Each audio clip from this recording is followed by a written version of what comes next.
What's on, everyone? Jeremy here from the Quartering. I hope you're having an absolutely wonderful day. The Oscars were last night, or the Academy Awards, or whatever. Don't really care. But there were a few hilarious woke blunders that we're going to poke fun at because that's what we do when Hollywood forgets that no one actually cares what they have to think or what they have to say. There were several great moments, and I just want to share them together with you. Now, we don't have total viewership yet, but I'm sure it's an all-time low. Let's go to, first and foremost, this article where an actress says this. We gather in celebration of the Oscars on the ancestral lands of the Tongva, Tataviam, and Chumash peoples, the traditional caretakers of this water and land. We honor and pay our respects to indigenous... They didn't give it back. Remember when Ben and Jerry's was like that? Ben and Jerry's was like, we should give back where Mount Rushmore is because a million years ago, you know, Indians who were on that land got defeated. I don't really, know the specifics. And then it turned out that Ben and Jerry's headquarters is on Indian land, stolen in their terms, Indian land. Julianne, who was mercilessly mocked online after doing a, quote, land acknowledgement as she hosted the Oscars red carpet. The Dancing with the Stars star, I don't know, took a moment to mention that indigenous tribes of the LA area during ABC's red carpet broadcast, sparking a media backlash among viewers who viewed the moment as annoying Hollywood posturing. She wrote, we gather in celebration of the Oscars and on the ancestral lands of the Tongva, Tataviam, and Chumash people, the traditional caretakers of this water and land. She said with the segment, we honor and pay our respects to the indigenous communities here and around the world. A land acknowledgement is a formal statement that represents, respects, and recognizes Native Americans as the original stewards of the land, according to natural history museums.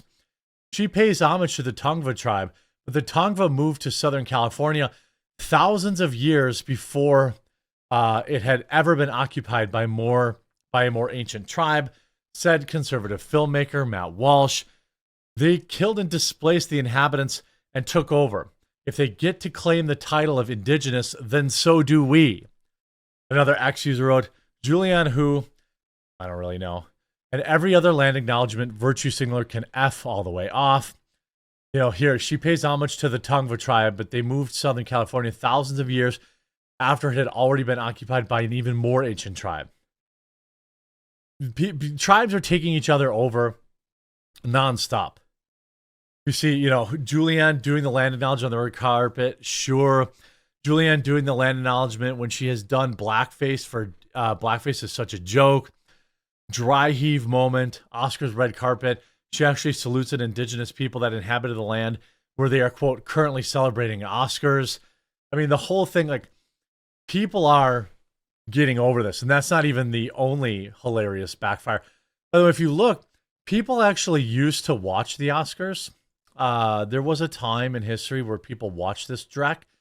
40 million people, 47 million people watched it in the year 2000. In the year 2000. Well, just because I saw Conan O'Brien, it popped in my head. And even as late as 2010, 41 million. 2014, 43 million. And what happened right around 2014, 2015? What happened? Donald Trump announced his candidacy for president of the United States, and every actor and actress in the world decided that they wanted to virtue signal. This is about the peak of when the virtue signaling started, and they went from 43 million viewers to a pathetic 10 million in 2021.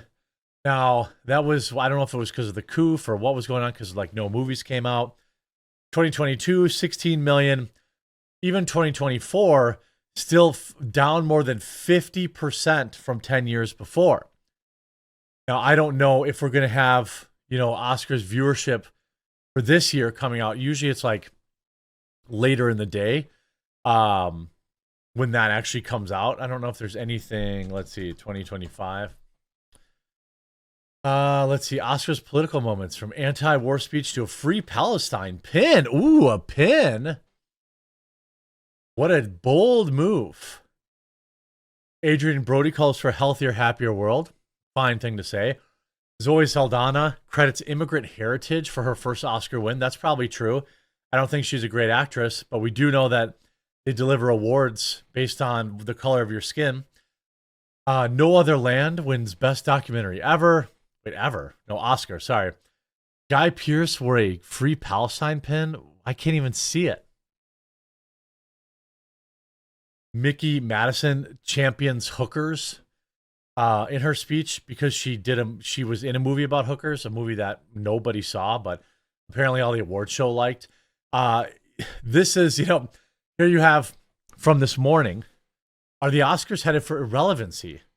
Leave it to comedian and HBO stalwart Bill Maher to nail the issue. The Oscars are a national right of television watching, where we turn to each other and say, no, I haven't heard of that one either. Yes, of course, you heard of the Best Picture nominees, Dune Part 2 and Wicked, technically Part 1, given their respective box office grosses, more than $700 million globally. But you may have even seen them in the theater. I saw neither one. While it's wonderful that the Motion Picture Academy continues to honor and spotlight more artistically ambitious films that may not be big box office winners, the resulting list of honorees also are a symptom of the industry's bigger challenges. I mean, The Brutalist won, I think, Best Picture, and it only made $30 million at the box office. Nobody saw it. A Complete Unknown, I think that was supposed to be pretty funny. I forget. We had the latest Marvel film only made $250 million.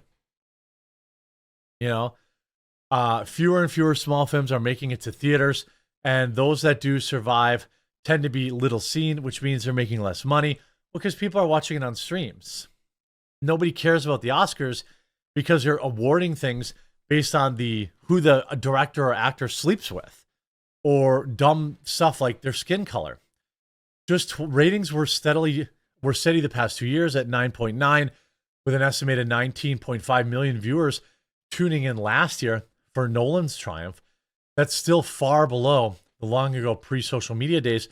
Just 20 years ago, 42 million people tuned in, and the show grabbed a whopping 25.4 rating. With no clear leader, controversy dogging several of the contenders, and the two biggest films in the Best Picture race effectively not considered by most Academy voters, it may be a challenge to keep ratings. Well, I don't know why anyone would tune in to these losers when you have Daryl Hannah talking about Donald Trump not sending our sons and daughters to die in Ukraine. Slava Ukraine. Ooh, she said the thing, guys. Ooh, she said the thing. Slava Ukraine. Now, will she send her sons and daughters to fight for them? Will she commit extra money to go over there? Will she go do what Ben Stiller did and what that other loser did, except USAID paid for it? Will she do that for free? Now, maybe she's Ukrainian and she looks like she could be, maybe. That's fine. She's allowed to say that. But then you have another woke moment where they're like, well, at least he's standing up to a Russian leader. I believe that was Conan O'Brien. Honora's having a good night. Yeah. It's a hooker movie. Who gives a crap? That's great. Yeah, that's great news. 2 wins already. I guess Americans are excited to see somebody finally stand up to a powerful Russian. Got to get that in there, Conan. I mean, again, when these idiots do this kind of stuff, and Conan, man, Conan, no. He doesn't write his own jokes for this, by the way, but I want to ask Conan O'Brien and everyone in that room who cheered for it, what is standing up to Putin? Why is the United States, why should the United States stand up to Putin? Putin is not doing anything to the United States. Why shouldn't the United States have stood up to Ukraine when they were torturing journalists? Or, in 2014, when they were, committing election fraud, allegedly, against the Russian-born citizens or ethnically Russian citizens of Ukraine that wanted to break off. Why wasn't the United States standing up to them then? How come Hollywood didn't want them to do that? I mean, this is, you look at the comments. This is when I finally turned it off.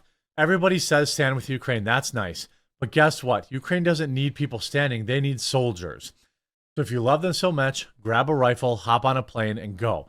But they won't, because taking is easy and fighting is hard. Go for it, Conan. Rest easy, ABC. You handled today like a champion. Night marks victory of introspection over action. This is still not over. Glad I didn't watch. The joke didn't land as intended. I think it kind of did.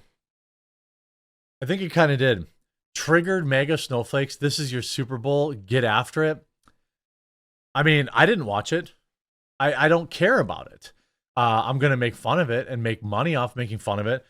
Conan O'Brien swipes at Trump with a Nora joke at Oscars. Americans excited to see. I don't want anything to do with Russia, and I'm an American. I want to immediately stop military aid that is going to Russia, and I'm an American. So what do they want? What does Conan O'Brien think that I want to do? You mean just a couple weirdo leftist warmongers who sit and think about Putin all day long? Why are you even worried about Putin? I don't care about him. What about China? What about some of these other countries that are taking over land? They're not telling me to care about them. Does the left stand with you with Taiwan? Oh, no, wait. Actually, they don't. They're a big one China fan. Nobody cares. Viewership is tanking. The awards are meaningless. Nobody gives a crap. Absolutely love it. Hope you enjoyed this video. We'll talk to you again real soon.